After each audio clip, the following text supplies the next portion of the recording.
Hey guys, welcome back to the Unleashed podcast. I'm your host, Ryan Reger, and today we are chatting with my new friend, Devin Schubert. Devin has an amazing story, one of the coolest stories of anybody I've ever interviewed.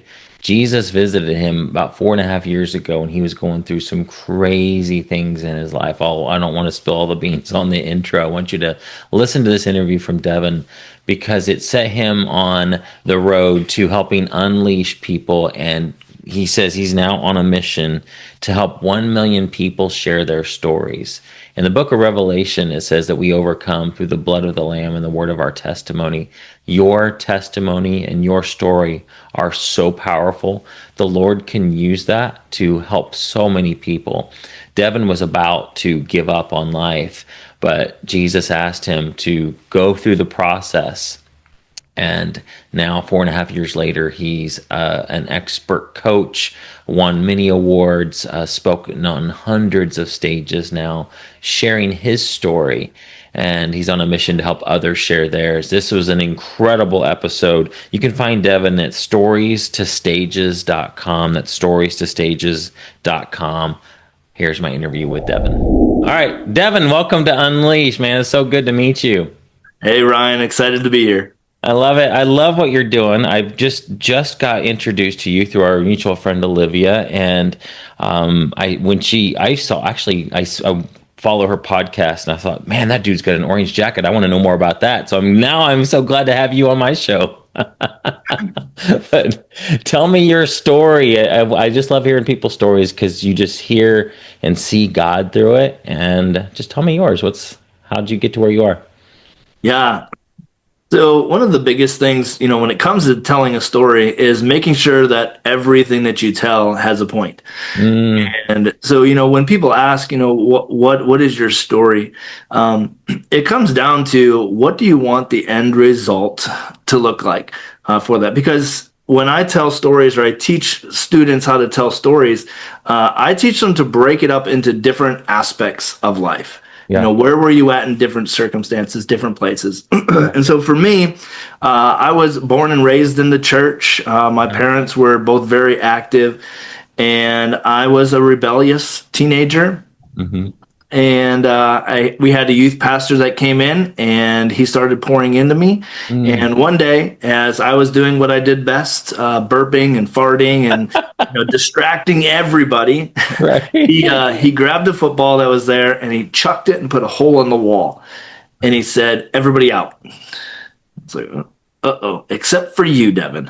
I knew I was about ready to get it. Oh my gosh. So he told me these words, and I'll never forget it. He said, "Devin, you're a leader. Everybody knows it. Everybody follows you. It's your choice on whether or not you're going to lead them to heaven or you're going to lead them to hell. That's Either powerful. way, you're going to be judged for it." Oh my I was gosh. like, "Oh man." How old were you then? 14. 14. Oh my gosh. So I took it to heart. Wow. He started pouring into me. We started going through the book of Romans together. Wow. And then a year and a half later, he put me in charge of the middle school youth group. And he's like, "Well, if you're going to lead, do it right."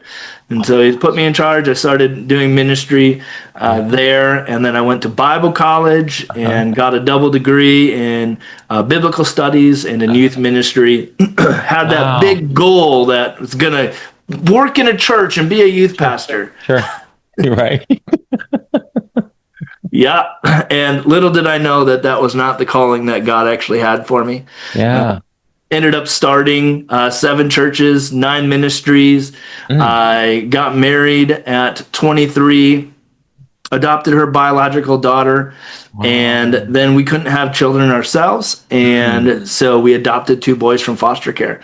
And, life was going great. I was a social worker working for the child welfare system for the state of Iowa. And she was a manager at a local drugstore. And, it was, we were good. We were leading ministry things, and it was great. And then I came home from a ministry trip one time for the youth ministry that we were at, and came home and saw this truck in my driveway. Wasn't my truck. Wasn't anybody else's truck that I knew. Come to find out, it was her boss. and she had been having an affair. And so called that out, and she ended up not wanting to stay. She wanted to be with him. And so went through the process with my church in that, and I found that it was very difficult because the church didn't know how to respond, how to help with a leader in the church that was going through this. And then we got done with all of that, and one of our sons had started to regress, and he's Jacoby, and so the two boys from foster care, and he's got some prior abuse, mental health, and trauma issues before we had adopted them we adopted them at 3 and 2. Okay. And after 3 years of us being divorced, he started really acting up, physical aggression and things like that. Yeah. And so my ex-wife kicked him out of the house, and I ended up taking him on full time. So we had 50-50, and now bringing it full circle, I ended up taking full time with him. Wow. And over the next 5 years, tried as hard as I could to get the state involved, to get judges involved, to get any support that we could find. Nothing. Spent over $100,000 trying to get help for what he was struggling with. And I'm talking like physical aggression every single day. I'm talking about other inappropriate interactions that he would have. And we ended up for about 6 months not leaving the house, not going anywhere, not doing anything, because I couldn't trust him. I didn't know what he was going to do, what he was going to say, how he was going to interact, what he would do to somebody else in public. And then we went to a place called the Amen Clinic, Dr. Daniel Amen, and absolutely loved his stuff online and reading his books and that. And I just knew the Lord was calling us to get help there. Yeah. And so we got some scans done. They're called SPEC scans, where it tests your neural pathways and how they receive and send things. And finally, after 12 years at this point altogether, they finally helped diagnose him with a high functioning autism that I had been fighting for a long time. Wow. And that brought full circle to a lot of the issues that we were recognizing and seeing. But with autism, a lot of times you don't see triggers because they're not visible. And they're not the normal types of triggers that behavioral trauma people have.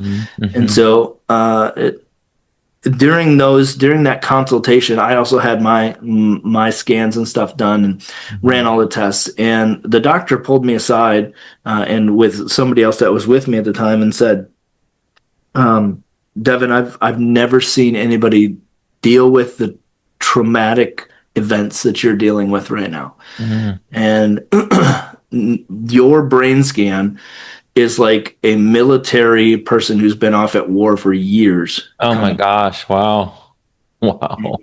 She diagnosed me with complex post-traumatic stress disorder. And I wasn't sleeping. I had 27 cameras in and outside the house to be able to get help, to be able to protect myself, and to be able to try and get some help from somebody. And ultimately she said, look, if you don't get help in the next 6 months, your brain's going to shut down. I said, okay, I'm all for it. Like, I've been trying. Yeah. And all the while, were you still a pastor, youth pastor at the church, or? No, great. Yeah. So once our divorce was finalized, went through all that, I tried to step back into that and into youth ministry and stuff. And I'm telling you, that grace lifted. Like, I had nothing in me left to be able to do it. And I see that a lot with people that experience trauma and abuse or life circumstances that completely change their lives. And so I recognize that, okay, God's calling me to something different. And then I changed from more ministry aspect to more entrepreneurial aspect. So then it comes down to about 3 years later, the Lord called me to move. And so I left everything that I had there, including my 2 other kids, and we moved to the state capital of Iowa. And the Lord told me that he would take care of us. He just didn't say when. Right. So just you and Jacoby going to Des Moines, right? Des Moines, Yes. right? Okay. Yep. So it's just Jacoby and I, and I'm telling you, man, it got a lot worse. He started to run away. He Yeah. started to get even more physically aggressive. We had no supports, no nothing, anything, anywhere. Wow. Um, and so it was about a year and a half into our move, and the police were used to coming to the house multiple times a week and helping out after a 15-20 minute restraint hold. My Um, gosh. and so after a restraint, we would go to the hospital because you had to do a check on him and Yeah. just make sure that there wasn't any issues. Hmm. And one night we took him to the hospital, just like we normally did. And we get there, and the next thing I know is I wake up in the hospital bed.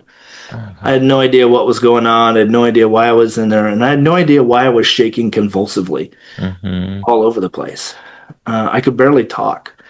And they told me that I had been out for, I don't remember if it was 5 or 6 hours, My and God. they didn't know what was wrong with me because I was physically fit, I was healthy, and they ran all these tests and they could not find anything, and the only thing I could get out of my mouth was Amen Clinic.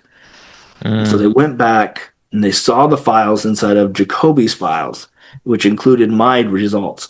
And that's Hmm. when they recognized that my brain and my nervous system had stopped communicating. And through that, the trauma had stopped everything. Mm. So there was nothing that they could do. There was nothing that they could do. They wanted to send me to a treatment facility and to Hmm. have 24/7 care Hmm. because I couldn't, I was just going to be on bed rest. Mm. And they gave me 3 months left to live. Like, you're not going to make it. God. And I was like, oh my, wow, Wow. like God, this is it. Like, this is what you want from Hmm. me. Mm. So I didn't go to the treatment facility because Hmm. I had just got done fighting for my son for Yeah. 5 years to get into a facility, get some help. Yes. Now you want me to go? Nah, you're Right. wrong. And so through that, I ended up going and staying with some friends, Yeah. and they took care of me. And if I would stand and have a conversation for more than 5 minutes, they would come and have to take me to my room because I would pass out. Wow. And that was just how my life was, Mm. and it was bad. And I didn't have any purpose. My assignment before was my son. Now he was in a shelter and ultimately then went to a treatment facility. My other kids were with their mom. I had no Mm. job. I had no ministry. I had nothing Mm. except for debt, and that could go to anybody. I don't. Sure. Didn't matter. And so I remember laying in my bed, Mm. and it was in the middle of the night, 2, 3 o'clock in the morning. And I remember waking up, and I was laying on my back, and just this like overwhelming sense of peace came into the room. Yeah. I was like, oh, wow, what Wow. is that? And so I put my head up, and I recognized there's this silhouette that came from the bed edge of the bed, came around and up to the head of the bed where my head was. And I Mm. recognized that it was Jesus. Wow. Oh my And he gosh. said, Devin, it's not your time to go home yet. Mm. You have a story to tell, and you're going to take it to the nations, and you're going to share it, and you're going to help so many people. And I at first said no. No, no. And so, God can handle us arguing with Sure. him. He can handle it. Yeah. It works out the best for us if we, end up surrendering and obeying him. Yes. But Right. so I said, okay, okay. And then he said the word but. And the word but means whatever you thought was going to happen is not really going to happen. Mm. And so he ended up telling me that you're going to go through the process. Mm. Like, man, I had watched miracle after miracle after miracle. God had done so much through my life of ministry, of healing, of blind eyes open, of babies being raised from the dead in the mother's wombs, of Mm. of so many different things. But why not me? Like, Mm. why, God? Mhm. And this is what Jesus said. He said, Devin, the amount of people that you're going to be able to reach by going through the process, rather than an instant miracle, is Yeah. going to be 1,000-fold. Yes. I said, ugh, fine. This was while he's still standing there in front of your at Yeah, the end of your bed. yeah. Oh my gosh. How many years ago was this? This was almost this would have been almost 4.5 years ago. Wow. Does that still feel like yesterday? Like how does it feel like it just happened recently? I mean, I guess that's still fairly recently. It's not like 30 years ago. Yeah, it Wow. does. It That's does. And amazing. I believe this is why, and this is why, you and I both believe that stories are so important. I Mm. tell this story almost every day, if not multiple Powerful. times a day. Yeah. Why? Because there's power in our testimony. Yes. And And what nobody can take happens? that away from you. I can tell you No. here, Devin, you know what? I don't really believe all this Jesus stuff. And Yeah, like, well, but you can say, but I experienced him, man. And I can't, there's nothing I could ever say to you that would ever make you believe that that wasn't real. right. And so that's why your testimony is so powerful. And the Uh-huh. book Revelation says, the word of our testimony. And that's just, all right. Sorry, keep going. This is power. I love it. I mean, think about. I mean, listeners and viewers, just think about when you watch what are they, the little puppies, the sad puppies on the TV, or you see the third world country people, and Yeah. they're just sad, and your heart just breaks. Like you maybe even start to tear up, or you get the the chills. Well, this is what's happening: is your spirit is actually remembering, because there's no time and space. Your spirit is actually remembering, oh man, that's what that was like. Mm, And so when you tell a testimony, your spirit can recognize it. And the Holy Spirit will remind, because they're exchanging things. And so I believe that as believers, we got, and people as a whole, but especially as believers, we got the word trauma and triggers totally confused. mm, We're mixed up, because here's how I learned this in a very impactful way. I was doing counseling and working through some triggers, and I'm like, man, I'm just so triggered. Like I get so triggered so often. And she's like, okay, well, hold on just a second. And she got up out of her chair and she grabbed her water bottle and she went like she was going to walk out of the door. But instead, I was facing the opposite direction. She slammed the door shut. mm. And what do you think I did? I Jump. jumped. Yeah. I jumped. I startled. And she's like, Like when your youth pastor threw the football to the wall. right, yeah, yeah. And so she was like, well, why did you jump? I said, because you slammed the door. Why do you think I jumped? And she's like, oh, so you were triggered? And I said, oh. She's like, see, trigger is not just a negative thing. It's actually a safety mechanism. It's something that happens for your body because your brain, your nervous system Hmm. begins to think that something isn't right, and it's just double checking to Hmm. see what's right. Mm, So think about the things that trigger you. A hmm. lot of times we think about just the negative things that trigger us, but what if when you're going through something and God touches a certain point inside of your heart and it triggers a positive or a negative reaction, if it's God saying, hey, son, hey, Mm, daughter, mm. this is what I want you to focus on. This is what Yeah. I want you to heal. Yeah. Here's the next healing point in your life. Mm, It's like, wow, that's man, good. Mm, it's incredible. And so yeah. that's the journey that I started going on with Jesus over the next 4 months. After we had that encounter, I ended Mm, up going off to a Bible camp. I stayed yeah. in the basement of the main hall there, Uh-huh. and there was nothing going on at the camp. So I basically had free reign for a couple of months. And it was just me and the Father and Wow. Jesus and Holy Spirit, and I had journals and I documented the journey and what Mm, he was downloading into me.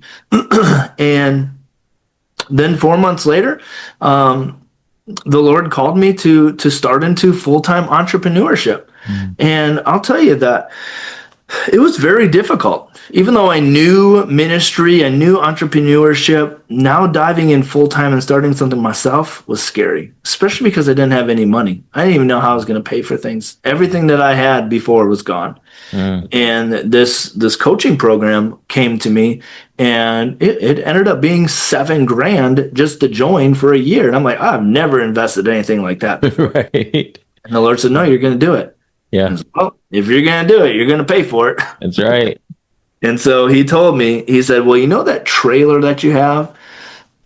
And so I had this I had this moving trailer because I had two moving companies, helped with two moving companies prior. Yeah. And I had this this trailer that I used for ministry to help people out of abusive situations move out of their homes into a shelter because nobody else would help them. Yeah. And so the Lord said, I want you to sell that trailer. And I said, God, you told me that was for ministry. And he said, yeah, you're the ministry. Time for you to invest into you after all the investment you've done into everybody else. Wow. So I sold that trailer. So good. And within 30 days, I had made my money back. Within 90 days, I had doubled my money. Wow. Within that first year, I was on a reality TV show as one of the top entrepreneurs in the nation. I was a runner-up coach of the year for an international coaching academy. In year 2, I became an international bestseller. I got welcomed back onto the reality TV show, this time for a ministry. And I'm talking, this is a worldly reality TV show. Yeah. And I ended up winning an award through the coaching academy as well. It is a sword award. We get this sword here. Oh, that's cool. Yeah, it's so good. It's got engraving on it. So Yeah. that's from the group that you're in with Olivia? Yeah, that's in Kingdom Builders Academy. Kingdom Builders Academy. Love it. Yep. And so won that award. And then this last year, that in 2024, I set up for we call it a BHAG, a big, hairy, audacious goal. Yes. My BHAG was to be on 100 stages in a year. Yep. My coach just said, Devin, you're gonna be dead. Like that's a lot. Like, yes. Okay, I'm gonna do it. So in 9 months, I had completed 100 stages. Wow. Was that like podcast and in-person stages? Yep. That's Podcasts. Awesome. That's still a lot. Even if you just did 100 podcasts, like I know you can do them right there in your chair. I've been podcasting for 6 years. That's a lot. Even if it was, but I imagine also that probably involved like traveling too. Yep. So sometimes I would do 3 or 4 podcasts a day, and I would literally have to stop as we got started and say, okay, which podcast is this? What am I talking about? Am I talking about business, ministry? Can I share about Jesus? Right? That's so good. Well, you can share about Jesus all that you want here on this. That's so good. Wow. What I learned through that was the process of storytelling. That if we as believers don't share our stories with power, with authority, and with conviction very often. Right. We share a story and then we're just waiting for that person to cry or to have some type of revelation of Jesus, showing up to them. To where it's like, dude, that was boring. What did you have for lunch? Like, we have to learn how to be engaging with the people that's in front of us, how to be able to read the room, how to be able to open up your mouth and allow a fresh breath of the Father to be able to come out. So that's really what the Lord showed me over the last 7 years, is depositing the Father's heart in a way inside of me that I've never seen before. Because as people were telling me, oh, you need to drop your son off at the police station, you need to just leave him at the hospital, don't go back and pick him up. He's a monster. He's crazy. He's never going to get healed. Well, I mean, we went through healing, deliverance, inner healing. I mean, we went through it all and nothing happened. But instead of seeing all those behaviors, I saw a boy that God created. Yes. A son of God. Made in his image. Like me. Yes. And why should he get dumped off because of something that some other people did to him? Right. And I'm telling you that there was times to where it would be a 30-minute restraint hold. We're both dripping in sweat, 6 to 7 officers that it would take to restrain him. He would immediately just snap out of it and say, Dad, can I have a piece of pizza? Wow. Yeah, let's go. He had no idea. He didn't remember it? No. Wow. And so recognizing that we as believers have got to see people spirit to spirit. Yes. And it's so important that we're able to do that. And so as I started into this entrepreneurial journey, what catapulted me was because I saw people's vision. I saw what God had put inside of them. Yes. And then he had given the strategy on how to be able to do it. And so through those 100 stages that I went through, I saw a pattern. I saw a framework of what Jesus did in order to grow his influence. And what I saw was Jesus poured into his disciples to grow followers. Yep. He was growing the followers, he was growing the people. And then from there, he sent those disciples, he sent the followers out 2 by 2 to go and spread the good news, to be able to do deliverance and healing and share the good news. And then what happened? They made new networks, new connections. And then when Jesus would speak, they would all invite people to be drawn to Jesus. Yes. And so you look at the Sermon on the Mount, you look at the feeding of the 5,000, the feeding of the 3,000, all of those times, and even the triumphal entry. Everybody knew who Jesus was, not because of just what Jesus did, but because of the multiplication that he did. Yes. And so through that, I saw this framework of, if Jesus were here today, what would he do to get his influence out there, to get stories out there? And I saw this threefold thing, is that he would be bold and courageous on social media to grow the followers. Be bold and courageous out there. It's not about likes. It's not about the number of comments. It's the amount of lives that you can change by being on social media. It's about the conversations, because that's what Jesus did. He had conversations with people. Yeah. And then from there, you send them out. And so that's where I believe that as believers, we have to be a part of a community. We have to be a part of networking, a part of collaborations. God told us that he was co-missioning us to go out and do things.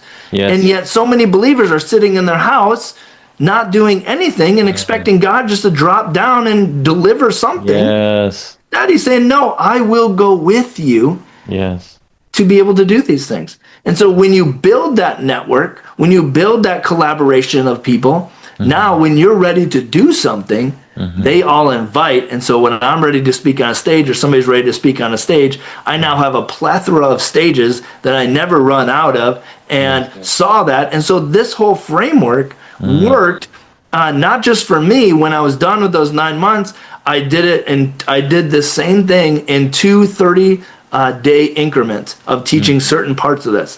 And the first time we did it, a guy in the first 30 days, he actually didn't even start the first week. He started the second week.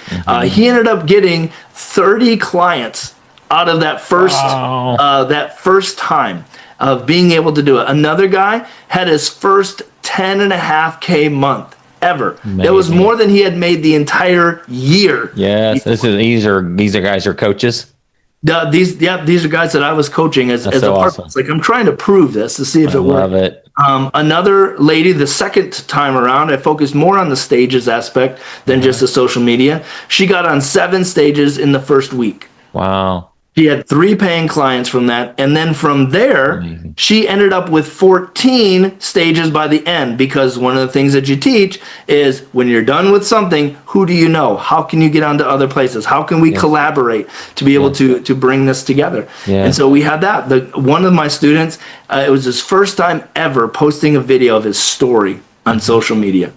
His very first video ever had 11,000 views in the first week. Oh, now, this isn't like, some hack or something like that. I believe that it's because we followed the framework of how to tell a story. And when we tell the story correct, God is in the center of it. God is the heart of it. Yes. And so during the 100 stages, one of the things that I did was called a Kim 10 talk.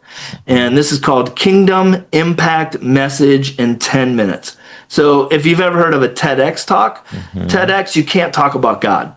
So we just said, okay, forget Ted. We're going to talk to Kim. And so we did a Kim 10 talk, and I got invited to do one of these in Dallas, Texas. And so I started praying, and I said, God, what is my kingdom impact message?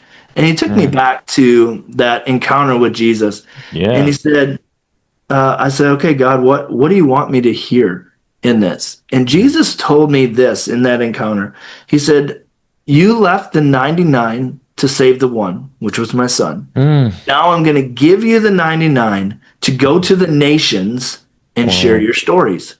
And I was like, huh. Okay, can you tell me that like I'm 5 because I'm not getting it. Like it just sounds like I'm going to go to the nations and share my story. Okay. Yeah. And he said, "No, let me say it again. You left the 99 to save the one. I'm going to give you the 99 to go to the nations and share your stories." This is bigger than me, isn't it? He's like, Yeah. So you're going to be pouring into these 99, not just 99. It's going to be 99,000, 990,000. You're empowering them to share their stories and essentially clone you, and they're doing it, and they're growing their own influence and their own coaching businesses and their own ministries because of what you've taught them. Yes. Yeah. So he sent me on a mission. And that started my legacy project, and that's to help 1 million people share their stories across media. Wow. So we started that in March of 2025, and within the first 5 days of that, I already had 150 people sign up and register to be a part of that, and we're still going strong. Wow. Okay, Devin, number one is I know that I need to talk to you more than just, I know you have 10 minutes left, so this is not going to be our last conversation if you're okay with that. Yeah. And that's so powerful, and you and I could just geek out on this all day long. What's number 3? So I've got be bold and courageous. Share your story. Number 2 is Jesus sent them out 2 by 2, and you said there's a third. The third one is to speak on the stages. Speak on stages. Got it. Now that it's multiplied, now you have the major audience in front of you. Yeah. And the thing that Jesus did is he didn't just speak to them at the moment for motivation. He spoke to them in the moment for the legacy and the transformation that they would go and do something with it.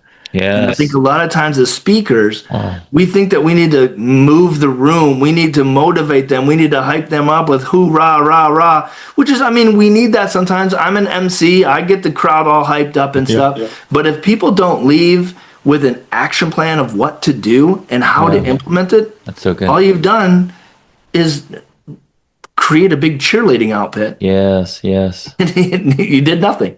Right. I also imagine we could talk about this too if you're interested in it. We got 9 minutes left here. I want to be respectful of your time, but with the passing of Charlie Kirk, I bet that's bringing people out of the woodwork. And I'm believing with you that more people find you, because there are people everywhere now that are like, okay, I'm ready, God, I'm ready to do something.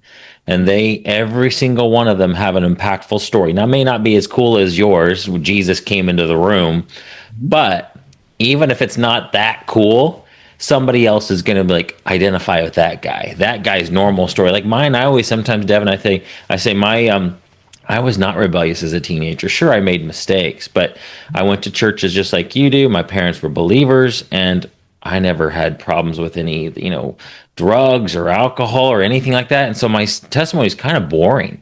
But then there's some people are going to look at that and be like, oh, identify with that, or identify with his story because he's got an autistic son. And so that's why you need the million people to share their stories, because somebody's going to resonate with him and not her and not him. And this is so awesome. But yeah, tell me I know you posted some stuff about Charlie Kirk on social media. What are your thoughts on just how God's going to use that to empower regular Christians to, number one, wake up, and number two, be like, okay, I got to tell my story. Yeah. I actually did a whole episode on my School of Influence podcast about this, because it really needs to be a wake up moment for the church. Yep. There was so much stuff going back and forth, whether you believe or whether you're positive for this or you're negative for this, it doesn't really matter. It should be a wake up call for you. Amen. Because here's a couple of things that we saw. We saw a man that was being bold. Now, you can say that it was negative, you can say it was racist, whatever you feel, that's your choice and that's your perception. But he was bold because he stood in front of college students. I mean, come on. College students, that's crazy. He brought together the Christian realm and the political realm. Yes. And what the church is missing in this is that's what the church is supposed to be. There's an aspect of the church that's called to be the ecclesia. Yes. The ecclesia is the spiritual government over the world. Mm-hmm. And there's an aspect of that that is to be over the American, over the worldly governments. That's what we're called to be. But yet instead, we're too busy arguing about right, left. Right. You're missing the point. We're above. Like, Yes. we need to be praying and fasting for them. And then the last thing that I'll say that Charlie showed us, it actually came through his wife. And that was standing there at the memorial and saying, I forgive him. Yeah. An act of repentance and forgiveness and wholeness right there. Because, and she said, this is what Charlie would want. But it was Charlie would want this because this is what Jesus would speak through him. Yes. And she did that. And so what I saw then was so many people ridiculing her. You know, it was fake. She's an actress. There's this. I'm like, she just lost her husband. You don't think she had to put on some type of facade to stand in front of 60,000 people, Right. millions and millions of people watching? Like, of course she had to do something. But a lot of times, Ryan, people don't understand what it's really like to be a Christian influencer. I've been a part of small groups at a church that I was a part of, and they're like, man, we need more Christian influencers. And I said, you guys don't understand the abuse that we take by putting ourselves out there. I can go places and people will know me and they'll love my orange jacket, they'll love my orange truck, stand out, I get it. But I also get the nasty emails. I also get the nasty DMs. I get all that. And you want to know who's the worst? The church. Yes. The church. And so Charlie and his legacy is not about a bunch of little Charlies. That's a motivation for us. But what we need is we need a bunch of the hearts that Charlie had that's full of the kingdom and willing to be bold and courageous like Joshua and use our voice in a way that we can release the Father's heart. Charlie, a lot of times, most of the times that I saw him, never lost his cool. He always, the reason why he set his microphone down is so that he would be forced to listen, not interrupt. Give them an opportunity to talk. I didn't know that. You know, I noticed that, but I didn't know that was why he set it down. So a lot of times, as believers, we want to win an argument. We want to cast what we believe onto these other people. That's not the point. That's wrong. Are we delivering the heart of the Father in the end? So good. Oh my gosh. All right. How can people find you? Who's the ideal person that you feel called that is a good fit for what you're doing? Yeah. So when it comes to sharing your story, you know, we pretty much help anybody be able to tell their story. We have a little bit of a boot camp type of thing where we walk you through 7 different days of how to be able to craft your story, how to write it, how to speak it on different platforms, framework to be able to tell it. So we have Stories to Stages is what it's called. www.stories2stages.com. And you can be able to find that there. I'm all over social media. Facebook is my primary opportunity to be able to engage with me. I have all the other platforms, but Facebook, you can actually send me a message, and it will be me to be able to have the conversation back with you. Love it. Devin, thank you. I think you're going to be back, but I also want to. I know you'll be back if you want to be. Also, I want to set up another call just to chat with you personally and just hear more about what you're doing and how I can personally help you, because this is powerful. This is so needed, and I love it. I love what you're doing. So I just want to say thank you. Thank you for saying yes to Jesus when he was in the room. And just agreeing to follow this out, because it's so important. It is. We all need it. Thank you so much. Well, I appreciate you so much. Thanks for being on with me. Yeah, you bet. Thank you.